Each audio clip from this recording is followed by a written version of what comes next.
Hey guys, tonight we step into a city that never truly sleeps.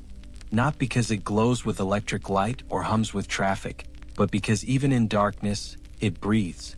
It creaks. It shifts. It exhales smoke and dampness into narrow streets where footsteps echo against timber and stone. We are traveling back to the 14th century to the crowded lanes of London. A city still small by modern standards, yet already dense with life. Its streets are uneven. Its air is thick. Its buildings lean toward one another as if sharing secrets across the road. In this episode, we will not rush. We will wake before sunrise in a cramped timber-framed house and move slowly through the day of an ordinary city dweller. We will follow the long reign of Edward III, whose ambitions reshaped the kingdom. We will witness the arrival of the Black Death and observe its quiet but transformative consequences. We will descend beneath modern pavement to uncover buried streets and forgotten markets. We will sit in candlelit churches and listen to sermons about eternity. We will trace the movement of wool and coin through guild halls and counting tables. We will examine law and hierarchy, and finally, we will step inside a noble household, where the air smells of herbs and beeswax rather than refuse. This is not a story of shining armor or dramatic siege. It is a story of mud, of bells tolling the hours, of bread that is coarse and heavy in the hand, of endurance within walls that trap both warmth and smoke. So settle in. Let the rhythm of hooves on cobblestone and the distant ringing of church bells slow your breathing.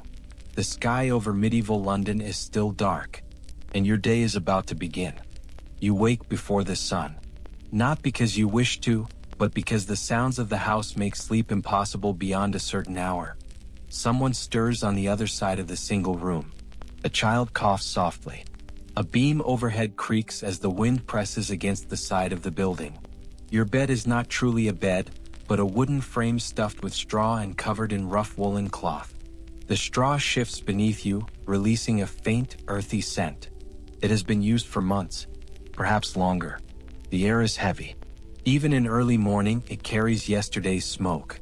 The hearth at the center of the room was banked overnight, and faint embers glow beneath ash. There is no chimney in the modern sense. Smoke rises, but not efficiently. It lingers before finding its way out through gaps in the roof or a simple vent. You sit up carefully, mindful not to disturb others too abruptly. The room is dim. Light filters through a small opening covered with oiled cloth. Glass windows are rare and expensive. Most homes do without them. The outside world enters in muted gray tones.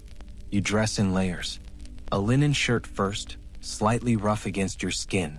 Then wool, always wool. It scratches faintly at your wrists and neck. Your hose are mended in several places. Every tear is stitched. Nothing is wasted. There is no wardrobe of options. You own what you wear. Before you step outside, you reach for a crust of bread left from yesterday's baking. It is dense, darker than modern loaves made from mixed grains. It requires effort to chew. You dip it in small beer, weak ale brewed safer than the water from the street well. Water is uncertain here. Wells exist, but they are easily contaminated. Waste flows through open gutters along the roads. Chamber pots are emptied from upper windows with shouted warnings. Rain carries refuse downward into the Thames. You push open the wooden door. The street greets you with dampness. The ground beneath your boots is not paved in neat stone. In some areas there are cobbles, but in many places it is mud, thick, dark, churned by hooves and cartwheels. You step carefully to avoid the deepest ruts. The buildings lean toward one another overhead. Timber frames filled with wattle and daub. Upper stories jet out slightly, narrowing the street below. Laundry hangs between windows. A faint smell of tanned leather drifts from a nearby workshop. It is still early, yet the city is awake. A baker tends his oven. The scent of warm bread mixes with smoke and refuse. Somewhere nearby, a blacksmith begins his work, the first measured strikes of hammer against iron ringing through the damp air. You make your way toward your guild shop. Perhaps you are an apprentice weaver, or a cobbler, or a cooper shaping wooden barrels.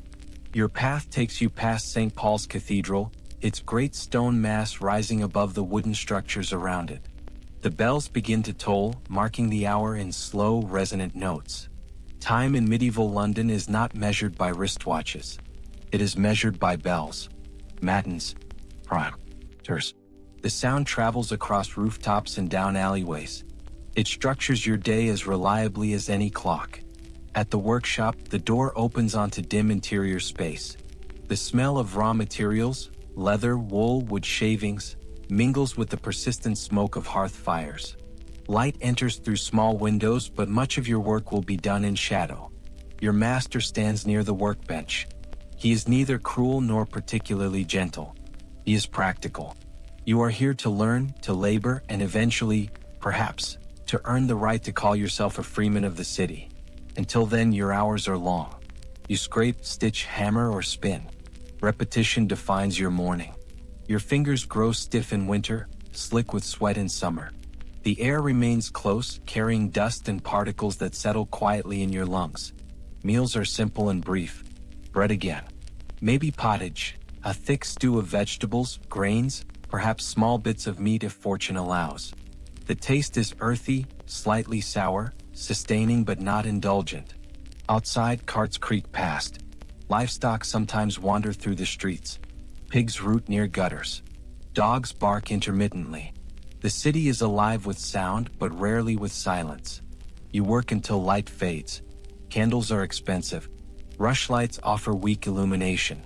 In winter months, darkness shortens your productivity, but not your obligations. There are always tools to mend, floors to sweep, accounts to tally.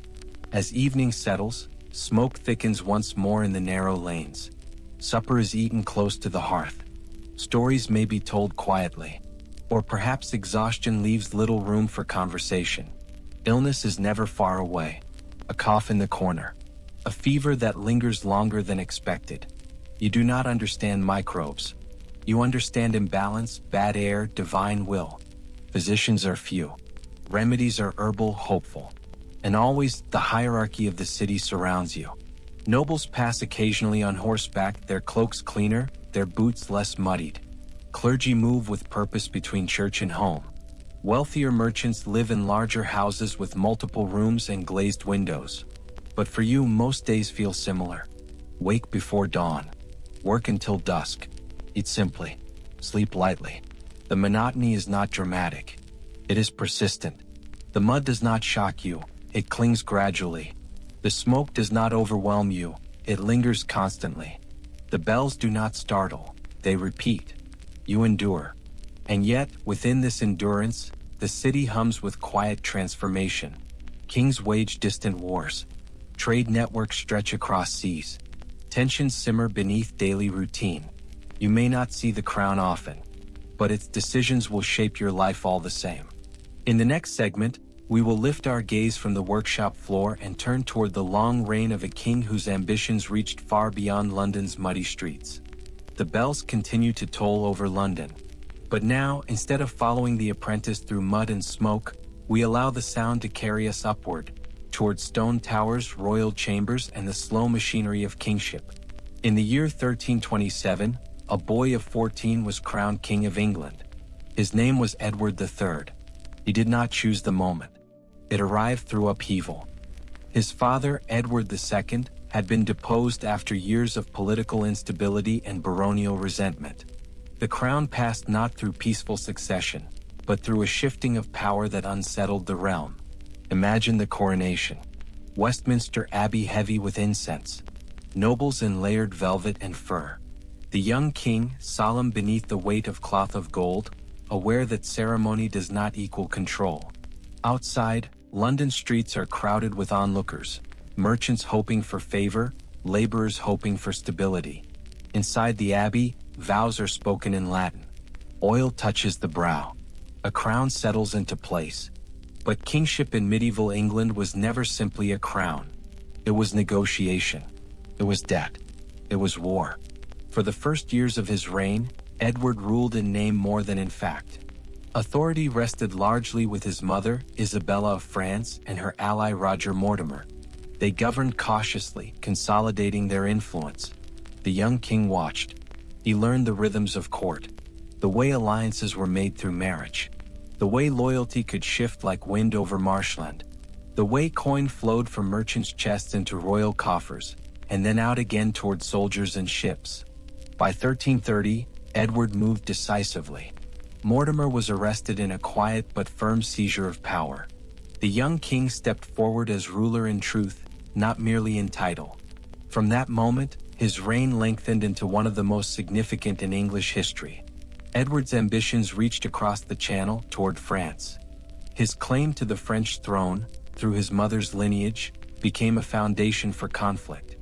The long and gradual struggle that historians now call the 100 Years' War did not begin with constant battle. It began with claims, letters, negotiations, and the slow assembling of ships. War in the 14th century was as much about finance as about swords. To wage campaigns in France, Edward required money. And money required cooperation from merchants and landowners. Parliament, still evolving as an institution, became central to this process. Taxes were requested. Wool exports were regulated. Customs duties were levied. The wool trade, especially, became a pillar of royal revenue. English sheep grazed in green pastures far from London's narrow streets. Their fleeces were bundled, weighed, and shipped to the textile centers of Flanders. The wealth generated there flowed back toward the crown, sometimes reluctantly. For the guild worker you left behind in Segment 1, these royal decisions were not abstract. Taxes influenced the price of bread. Trade disruptions affected employment. War meant opportunity for some, strain for many. Edward himself cultivated an image of chivalry. He founded the Order of the Garter, a fellowship of knights bound by loyalty and martial honor.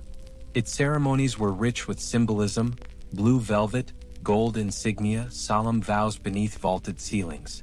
Yet beneath the pageantry lay practical goals. Loyalty secured, nobles united, prestige enhanced. Battles were fought in France and Scotland. Some, like Crécy and Poitiers, brought English victories that echoed triumphantly through courtly halls. But even victories came at cost. Supplies drained, soldiers lost, villages unsettled. And through it all, London grew. Royal policy encouraged commerce. The city's walls enclosed a population steadily increasing. Markets expanded. Stone buildings replaced older wooden structures in certain districts. Civic institutions strengthened. Edward granted charters, confirmed privileges, and relied heavily on the cooperation of urban elites. London was not merely a backdrop to his reign, it was a partner in governance. Picture him walking through the city during a ceremonial procession. Banners hang from upper windows. The smell of tallow candles mingles with roasting meat prepared for celebration. Apprentices crane their necks for a glimpse of the king in armor polished to mirror brightness. To the common eye, kingship appears distant, almost theatrical. But in council chambers, the atmosphere is quieter. Wax seals press into parchment. Advisors speak in measured tones. Accounts are reviewed. Ships counted. Coin weighed. Edward's reign was long, 50 years. Few medieval rulers held power so steadily for so long. Stability became its own form of transformation. Administrative systems matured. Parliamentary practice solidified. England's sense of identity sharpened, defined increasingly in contrast to France. And yet, even as the king consolidated power and waged distant campaigns, something invisible was moving across trade routes and along coastlines. Merchants traveling from continental ports carried not only wool and wine, they carried something else. Something small, silent, unseen. By the late 1340s, ships entering English harbors brought whispers of sickness spreading through Europe. Entire towns falling quiet.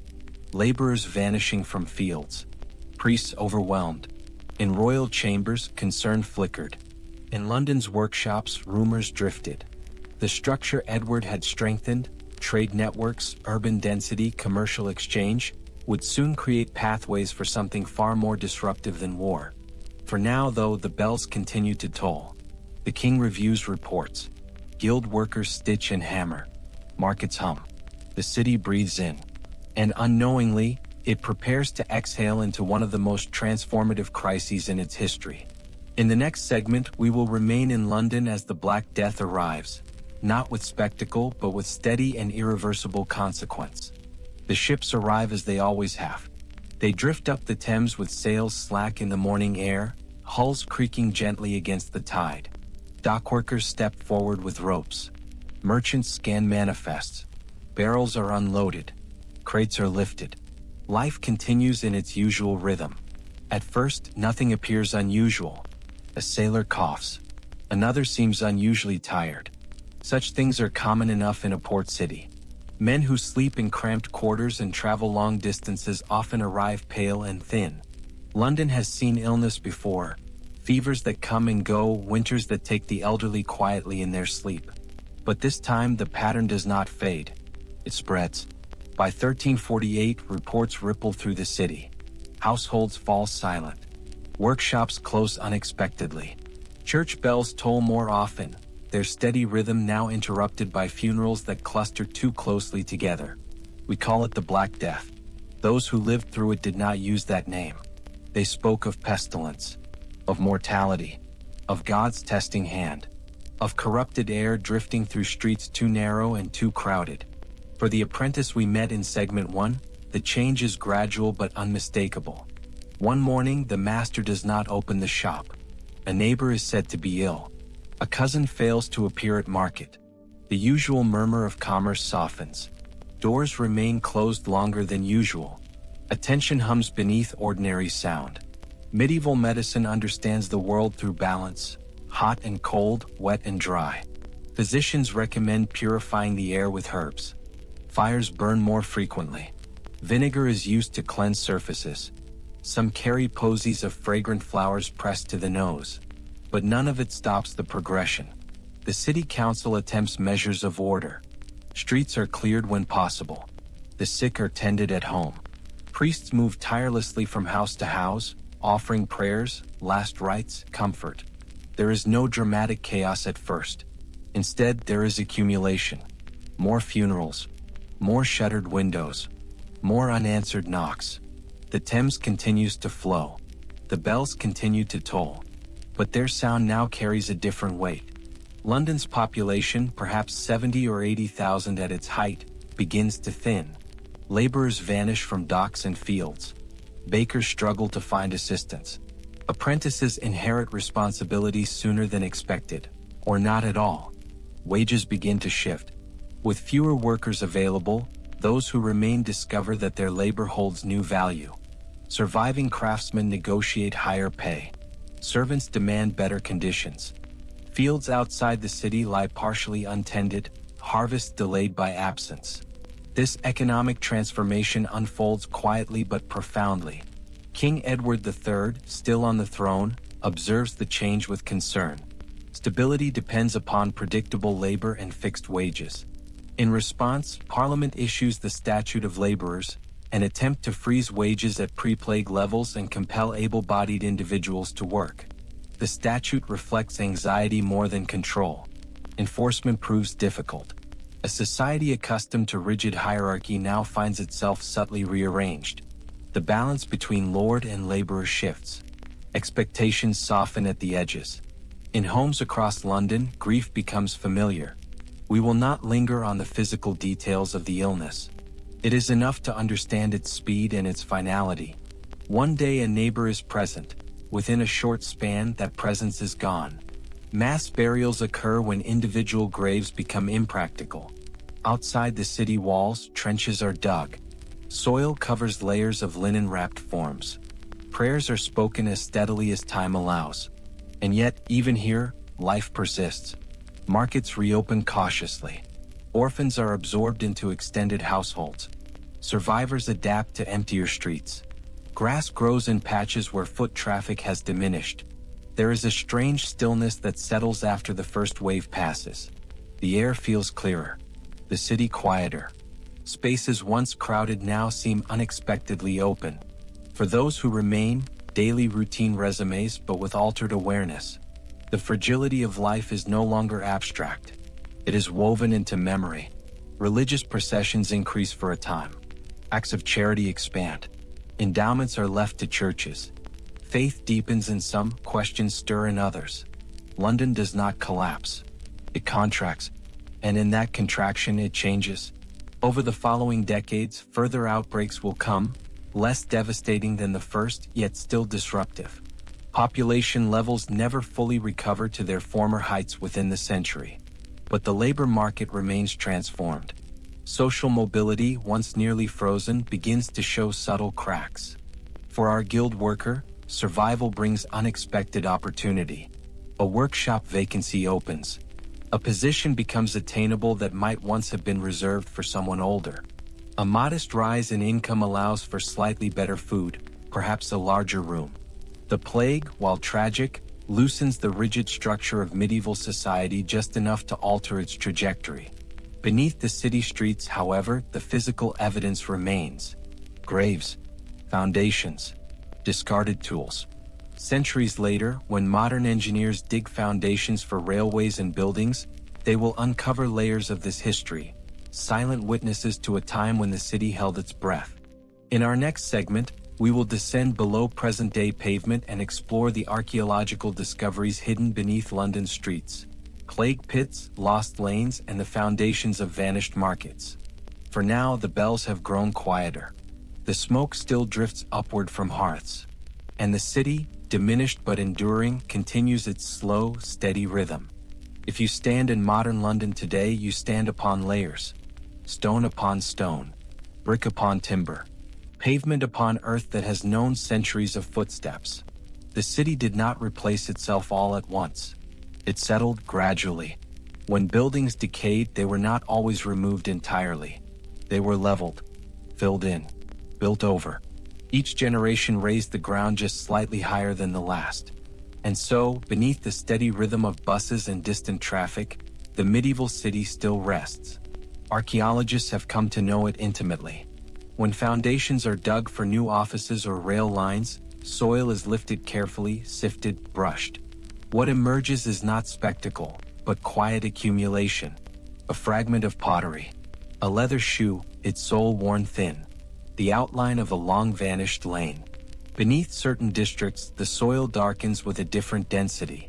These are burial grounds. Some are orderly churchyards. Others are more abrupt. Trenches cut quickly during the height of plague years. One of the most significant discoveries was at East Smithfield Black Death Cemetery. There, archaeologists uncovered rows of burials dating to the first wave of the pestilence in 1348 to 1350. The graves were arranged with care despite urgency. Bodies laid side by side, aligned in accordance with Christian custom. Even in crisis there was order. The soil preserved more than bones. It preserved traces of daily life, rosary beads, simple buckles, bits of cloth. Items not buried as treasure, but as ordinary parts of a person's existence. In another part of the city, beneath office towers, the remains of lost markets have surfaced. Timber posts marking former stalls. Drainage channels carved to redirect runoff. The ghostly grid of streets that once bustled with fishmongers and spice sellers. Archaeology is a slow discipline. Brush pause. Measure record. Photograph catalog. There is something soothing in its pace. It mirrors the very monotony of medieval life we explored earlier. Patient. Repetitive. Attentive. Excavations near the route of the modern Crossrail project revealed entire sections of Roman and medieval London layered together. Foundations from different centuries resting atop one another like pages in a book. The medieval layer often carries a particular texture. Compact earth mixed with charcoal flecks from countless hearth fires. Animal bones discarded after meals. Shards of glazed pottery imported from continental Europe. Each object speaks softly. A child once held this cup. A cobbler once trimmed this scrap of leather. A merchant once lost this coin between floorboards. Coins especially tell quiet stories.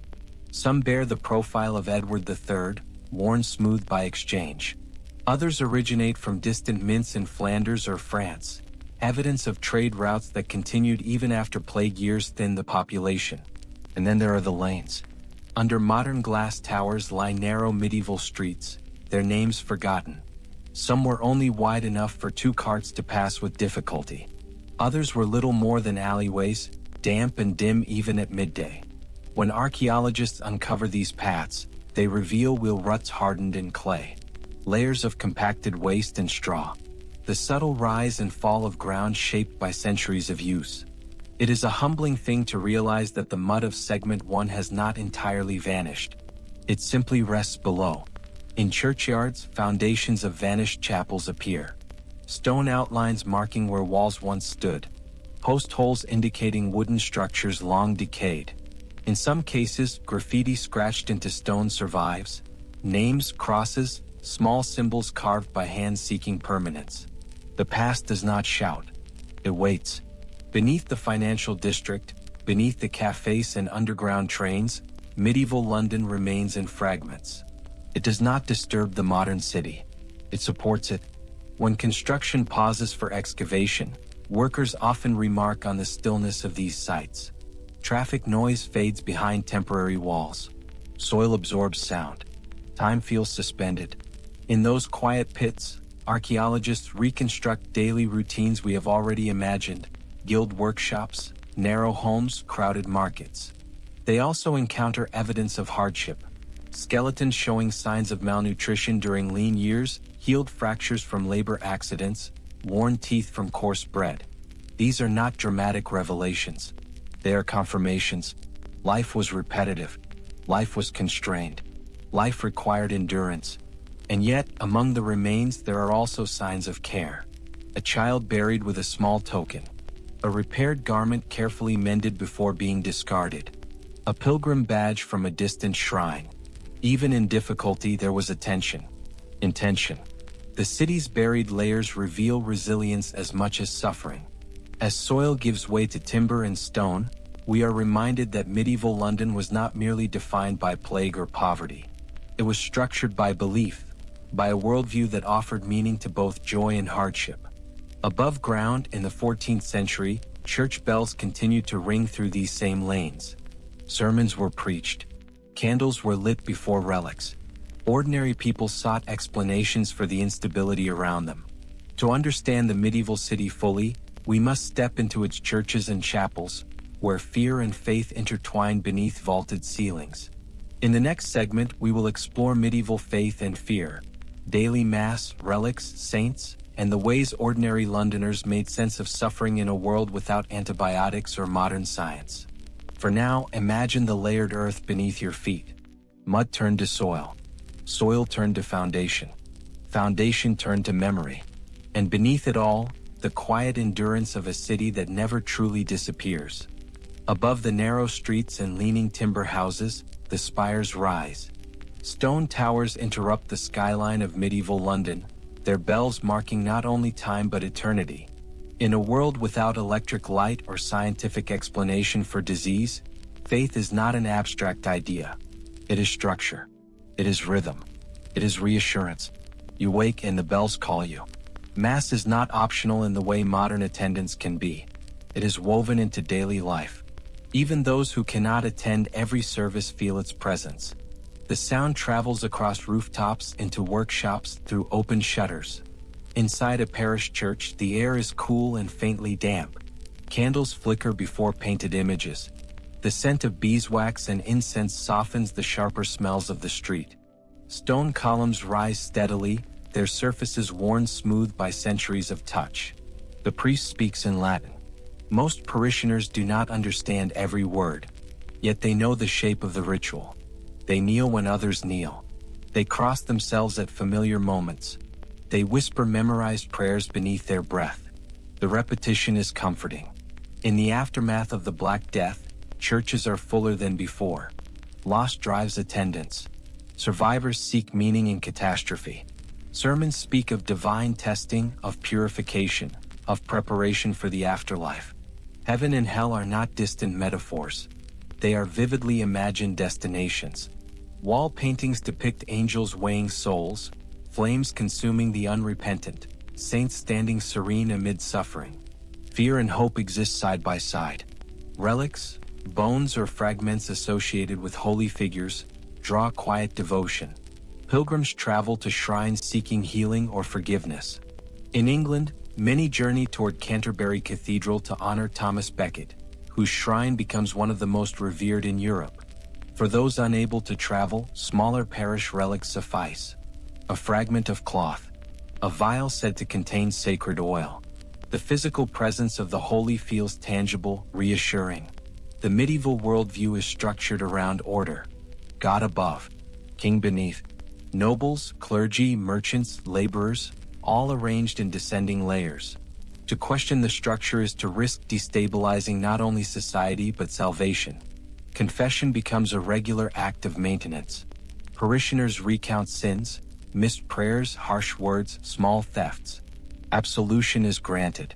Penance assigned. The cycle repeats. Even illness is interpreted through this framework. A fever may be a trial, a recovery a mercy, a death a passage. During plague years, some interpret the suffering as divine correction for collective sin. Others respond with intensified charity. Guilds sponsor altars. Wealthy merchants endow chantries, chapels where priests pray continuously for the souls of the deceased. The city fills with quiet acts of devotion. Candles burn longer. Processions wind slowly through streets. Voices chant litanies beneath gray skies. There are also movements at the edges. Groups seeking deeper reform, questioning clerical wealth, longing for simplicity. These undercurrents remain subtle in the 14th century, but they hint at future transformations. For now, the church remains central. Its calendar shapes the year. Advent's anticipation, Lent's restraint, Easter's solemn joy. Feast days interrupt monotony with color and shared meals. Even the guild worker from Segment 1 experiences these shifts. Work pauses for holy days. Streets brighten with banners. Food improves slightly in celebration. Faith provides explanation where science cannot. It offers continuity in a time of unpredictability. Yet alongside belief is an awareness of vulnerability. Death is familiar. The average lifespan is shorter. Child mortality common. The proximity of burial grounds, sometimes directly beside the church, reminds parishioners that earthly life is brief. Skulls carved into stone serve as gentle warnings. Memento mori. Remember that you will die. But remember also that beyond death lies judgment, and perhaps reward. This balance between fear and reassurance stabilizes the city. It frames suffering within narrative. It assures the bereaved that loss is not meaningless. And while priests preach and candles flicker, beyond the church walls commerce continues. Markets reopen fully after plague years. Trade routes stretch outward again. Coin passes from hand to hand. Faith and finance exist together, not in opposition but in interdependence. In the next segment, we will leave the cool interior of the church and step into the bustling world of guilds, markets and coin, where we'll travels across seas, apprentices train patiently, and toll gates regulate the steady flow of medieval commerce. For now, imagine the quiet hum of prayer echoing beneath stone arches. The bells continue their steady rhythm, and the city held together by belief as much as brick breathes in measured calm. Step back outside the church doors. The scent of incense fades, replaced by something earthier, grain sacks, damp wool, fish laid on wooden boards, horses shifting impatiently beside carts. The bells still ring, but now they mingle with bargaining voices and the clink of metal. Medieval London moves on trade. In the 14th century, it is not yet the vast financial capital it will become, but it is already a dense web of exchange. At its heart stand the guilds, associations of craftsmen and merchants who regulate quality, training, and competition. If you are a weaver, you belong to the Weavers' Company. If you work leather, you fall under the authority of the cordwainers. Bakers, fishmongers, goldsmiths, each group organizes itself with rules and rituals. Guild halls are sturdy buildings, often timber-framed, sometimes stone. Inside, long tables host meetings where disputes are settled and apprenticeships recorded. Candles flicker over ledgers written in careful script. Fines are assessed for shoddy workmanship. Standards are maintained. The guild protects you. It also confines you. To enter a trade, you begin as an apprentice, often as young as 12. You live in your master's household, work long hours, and learn by repetition. After years of service, you may become a journeyman, traveling for work or staying local. Only later, if resources allow, can you present a masterpiece, a demonstration of skill, to earn the right to open your own shop. The process is deliberate. slow, structured. Coin underpins it all. The silver penny remains the backbone of English currency. Larger transactions involve groats or gold nobles, especially during the reign of Edward III, who introduced new gold coinage to stabilize royal finance during wartime. Coins are small, but they carry authority. Stamped with the king's profile, they represent trust and governance. They pass from merchant to farmer, from customer to craftsman, their edges gradually wearing smooth. In the markets near the Thames, trade expands beyond local goods. Bales of English wool, thick, resilient, prized across Europe, are packed tightly and shipped toward Flanders. There, skilled weavers transform raw fleece into fine cloth. In return, luxury items flow back into England.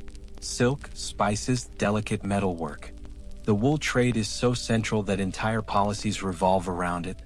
Customs duties fill royal coffers. Merchants negotiate carefully with crown officials. Trade agreements influence diplomacy. But commerce is not only grand and international, it is also deeply local. Picture Cheapside on a market day. Stalls line the street. Vegetables are piled in woven baskets. Turnips, onions, leeks. Fish glisten faintly on wooden planks. Bread loaves sit in neat rows, inspected by officials to ensure proper weight. Yes, even bread is regulated. The assize of bread and ale set standards for pricing and quality. Inspectors move through the market, checking scales, ensuring fairness. Punishments for cheating are public and uncomfortable. Time spent in the stocks displayed before neighbors. The stocks themselves stand in the open square. Wooden frames with holes for wrists and ankles. They are not instruments of lasting harm, but of humiliation. Civic law is visible, immediate. At toll gates near city entrances, officials collect fees on incoming goods. Caravans from the countryside arrive slowly, oxen pulling carts loaded with grain or timber. Each wagon stops. Coin changes hands. Ledgers record the transaction. The pace is unhurried. Travel is measured in miles per day, not hours. Roads beyond the city are uneven, sometimes treacherous in winter mud. Rivers provide more reliable routes when possible. Inns along trade paths offer modest rest. Straw mattresses, simple stew, ale brewed locally. Merchants gather around shared tables, discussing prices and rumors. News travels with them. Crop failures in one region, rising demand in another. Within London, the river itself is a highway. Boats ferry goods from dock to dock. Watermen call out to customers. The Thames smells brackish, layered with refuse and industry, yet it remains essential.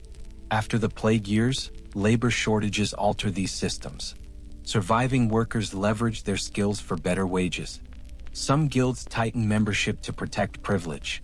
Others expand cautiously. Opportunities appear where vacancies remain unfilled. A journeyman may find advancement sooner than expected. A widow might continue her husband's trade, maintaining income through determination and necessity. Commerce becomes both stabilizer and stressor. When harvests are good, markets thrive. When grain is scarce, tension rises. Prices climb. Rumors circulate. The city watches supply carefully, aware that hunger can quickly destabilize order. And above it all, the crown monitors revenue. Wars in France require funding. Naval fleets must be maintained. Diplomacy demands gifts and subsidies. Thus coin flows in steady cycles. Tax collected, coin minted, goods traded, wages paid. For the ordinary Londoner, this system defines possibility. Your birth shapes your starting point, but guild structure and urban growth offer narrow pathways upward. Still, those pathways remain limited. Not everyone may move freely between classes. The city may hum with trade, but hierarchy holds firm. In our next segment, we will examine that hierarchy more closely: lords, serfs, and civic law, where charters grant freedoms to some, taxes bind others, and the structure of medieval society reveals both rigidity and strain. For now, imagine the quiet clink of silver pennies on a wooden counter, the murmur of bargaining voices, the steady drift of boats along the Thames. Commerce continues, measured and methodical. The market quiets as evening settles. Stalls are dismantled. Unsold vegetables gathered. Coins counted and tucked into leather pouches. The guild worker returns home along streets still damp from afternoon rain. Yet beneath the rhythm of buying and selling lies something more rigid, an invisible framework that shapes every life in the medieval city. Hierarchy. In 14th century England, society is imagined as a ladder ordained by God. At its summit stands the king, still Edward III during the years we have been observing. Beneath him, the great lords hold land in exchange for loyalty and service. Below them, knights, clergy, merchants, artisans, laborers. And beneath many rural fields, though less visible within London itself, are serfs, bound to land rather than coin. London is technically a city of greater freedom than the countryside. It possesses charters granting certain rights of self-governance. Citizens, freemen, may conduct business, own property, and participate in civic decision-making through guild representation. But even here, mobility is constrained. Your birth shapes your starting point. An apprentice may rise to master craftsman, yes. A merchant may accumulate wealth. But crossing into noble rank is rare. Marriage, patronage, extraordinary favor. These are narrow gates. Civic law reinforces structure. Within the city, the mayor and aldermen oversee disputes. Courts convene in halls where cases are heard in steady, methodical fashion. Property boundaries are argued. Debts contested. Contracts examined. Punishments are visible but measured. The stocks in the square, simple wooden frames, serve as reminders of communal standards. Public scolding, fines, temporary confinement. Justice aims not at spectacle but correction and order. More serious crimes move beyond city jurisdiction. Theft of significant value, violence, or treason fall under royal law. Trials rely on testimony, oaths, sometimes ordeals earlier in the medieval period. By the 14th century, juries increasingly weigh evidence. There is formality to it all. Clerks record proceedings on parchment. Seals press into wax. Authority expresses itself through procedure as much as force. Taxes, too, bind the population. Poll taxes, levied per individual, fall heavily on common households. After the demographic shifts of the plague, attempts to maintain pre-plague labor structures create resentment. The statute of laborers sought to limit wages, but enforcement varied. Tensions simmer quietly. In rural areas especially, peasants question long-standing obligations. The imbalance between fixed dues and rising living costs grows sharper. Though we will not dwell on future upheavals, these pressures will eventually culminate in events like the Peasants' Revolt, a reminder that hierarchy, while stable, is never entirely static. Within London's walls, however, daily life continues in structured routine. Curfews mark the end of evening activity. Gates close at appointed hours. Watchmen patrol with lanterns, calling out the time and assuring residents that all is well. All's well, they repeat into the darkness. The phrase becomes a comfort even if not always fully true. For women, legal identity often intertwines with that of father or husband. Yet widows sometimes enjoy unexpected autonomy, especially in trade. Records show women running taverns, managing workshops, overseeing apprentices. Their authority may be practical rather than ceremonial, but it is real. Children inherit both opportunity and limitation.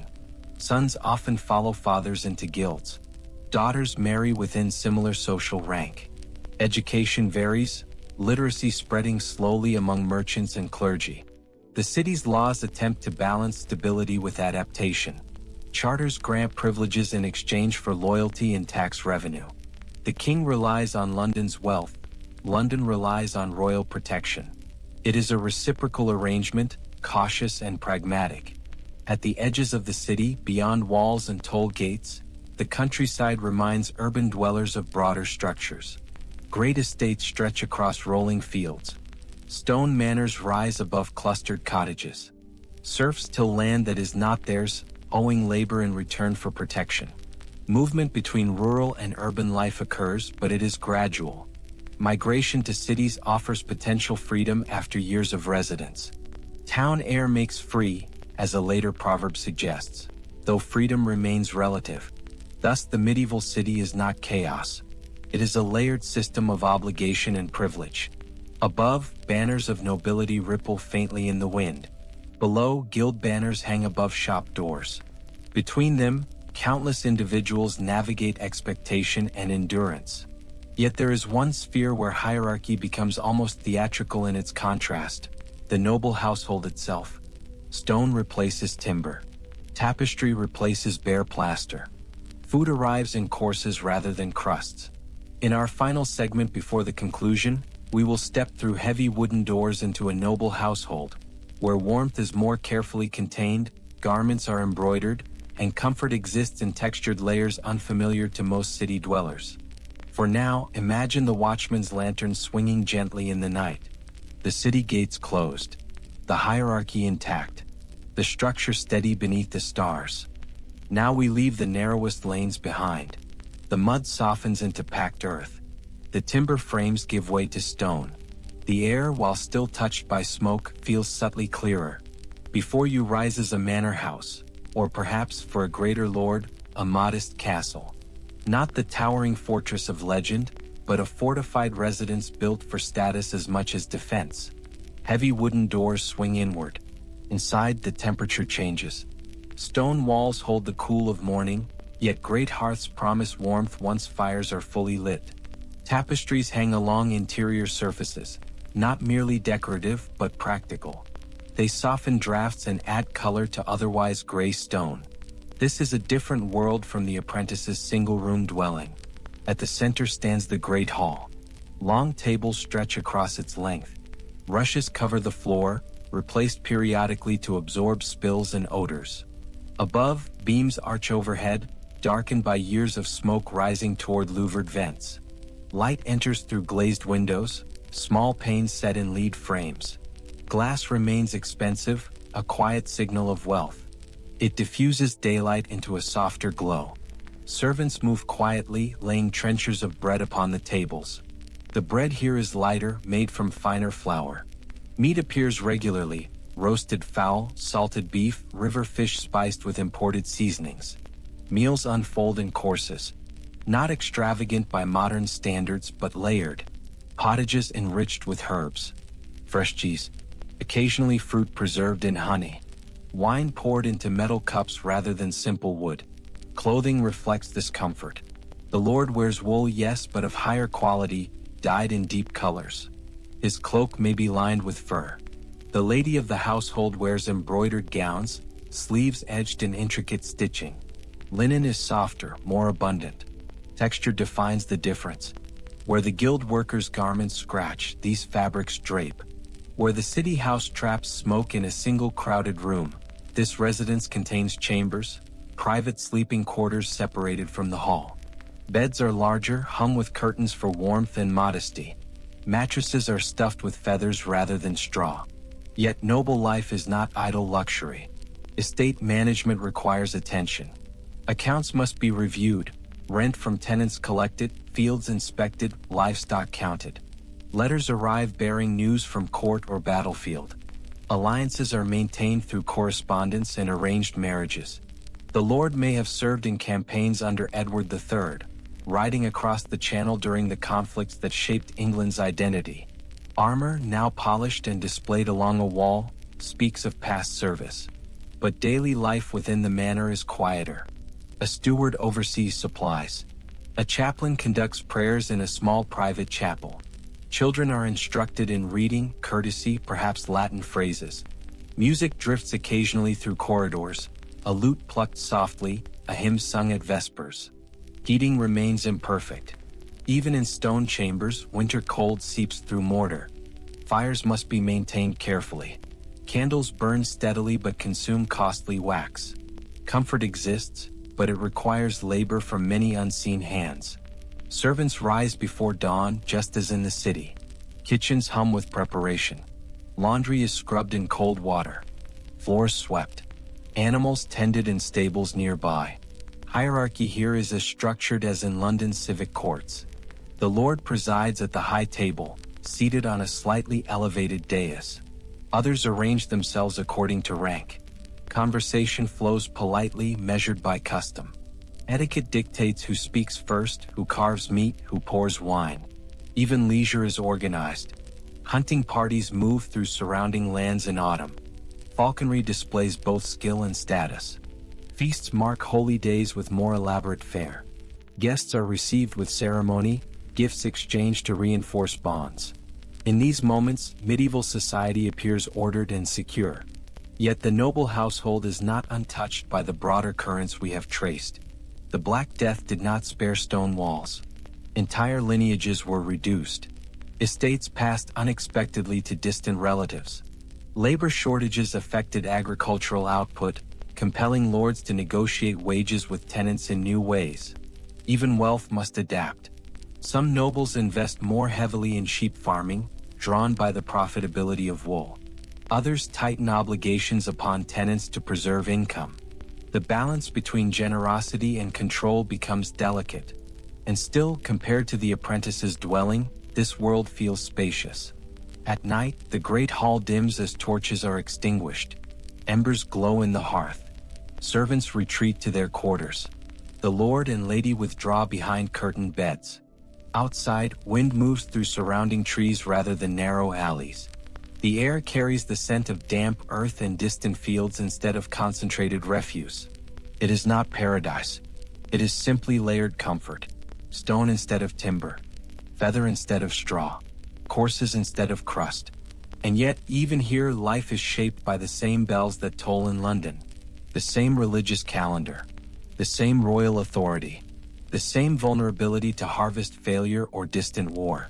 Noble and laborer share more than they might admit. Dependence on weather, on harvest, on faith, on order. The difference lies in texture, in space, in insulation from the harshest edges of daily survival.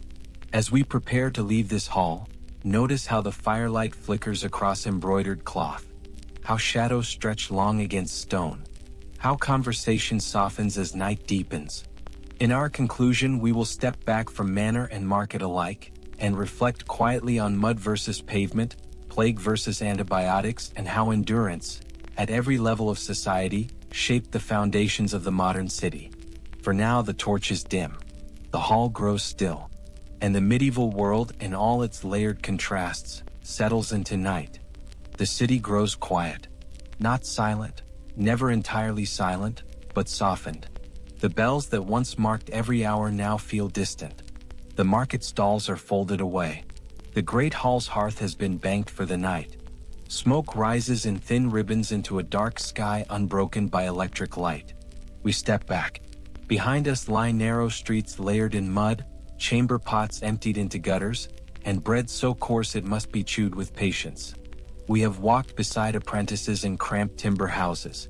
We have listened to the steady authority of Edward III shaping warfare, coinage, and national identity. We have watched the quiet arrival of the Black Death, not as spectacle, but as consequence. We have descended beneath modern pavement to uncover forgotten lanes and burial grounds. We have stood in candlelit churches where faith steadied trembling hands. We have traced silver pennies through guild halls and toll gates. We have examined laws that confined and structured charters that granted measured freedoms. And finally, we have rested for a moment in a noble hall where stone walls softened the wind and embroidered cloth signaled status. Mud and tapestry, straw and feather, crust and coarse. The contrast is vivid, yet beneath it lies a shared thread. Endurance. The medieval city was not glamorous. It was not hygienic. It was not equal. It was often uncomfortable in ways that would test modern patience within hours. The smoke alone would sting unfamiliar eyes. The noise, the labor, the lack of privacy, these